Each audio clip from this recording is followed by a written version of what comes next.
Bilang pag-iingat sa bagyong Basyang, suspendido ang klase sa lahat ng antas sa mga pampubliko at pribadong paaralan sa Tacloban, Leyte, Butuan, Agusan del Norte at Hinatuan, Surigao del Sur, pati na sa mga bayan ng Sogod at Carmen sa Cebu.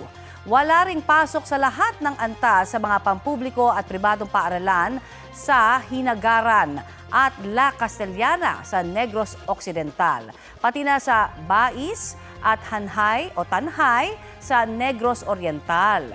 Suspendido naman ang klase simula mamayang hapon sa lahat ng antas sa mga pampubliko at pribadong paaralan sa Siquijor.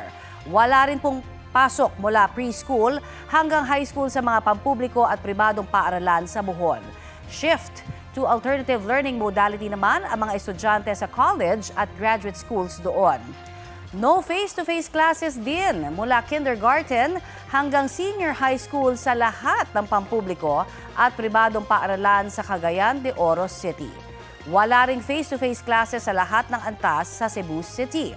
Mainam pong mag-check sa inyong mga LGU at lehitimong social media pages para sa pinakabagong announcement tungkol sa suspensyon ng klase sa inyong lugar.